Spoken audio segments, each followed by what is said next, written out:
ఇదిగోండి, మనం రాత్రి పొట్టు మినపప్పు నానబెట్టుకుని పొట్టు తీసుకొని ఇట్లా గ్రైండ్ చేసుకోవాలండి. పొట్టుపప్పు లేకపోయినా కూడా మినపగుళ్ళు నానబెట్టుకుని చేసుకోవచ్చు. దాంట్లో పచ్చిమిర్చి, ఇంగువ, ఉప్పు వేసుకుని తగినంత చూసుకుని కారం, గట్టిగా మట్టుకు వడల కంటే కొంచెం గట్టిగా వేసుకోవచ్చు.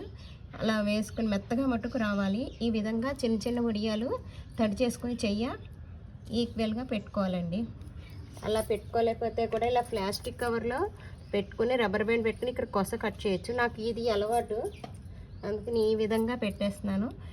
ఇది త్వరగానే ఎండిపోతుందండి. 2 గంటల మంచి ఎండలో బాగా ఎండిపోతుంది. త్వరగానే స్టోరేజ్ చేసుకో, సంవత్సరం పాటు ఉంటుంది, పురుగు పట్టదేమీను.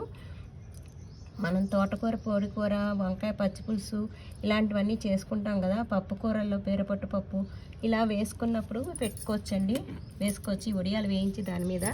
లేకపోతే కూర కూడా ప్రత్యేకించి ఈ వడియాలతో కూర కూడా చేయొచ్చు. టమాటాలు, ఉల్లిపాయలు అవి వేసుకుని ఈ వడియాలతో కూర పెట్టుకుని నూనె వేడెక్కింది. మనం కూర వడియాలు పెట్టాను కదా, చూసారు కదా. 2 ఎండల్లో ఎండిపోయింది. ఒక ఎండకే ఫుల్ ఎండింది. ఎందుకైనా మంచిదని ఇంకో ఎండ పెట్టాను. సంవత్సరం పాటు నిల్వ ఉంటాయండి. పప్పు కూరల్లోనూ వాటిలోనూ కూడా వేసుకోవచ్చు. వంకాయ పచ్చి పులుసు, ఉల్లిపాయ పులుసు, పనసపొట్టు కూర, అరటిపూ కూర ఏం వేసుకున్నా పప్పు కూరల్లోనూ వాటిలో వేసుకోవచ్చు. ఉట్టిగా కూడా వేయించుకుని వేడి అన్నంలో నెయ్యి వేసుకుని తినచ్చు. ఇదండి, చూసారా గోల్డ్ కలర్లోకి వచ్చింది. తీసేసుకోవాలి.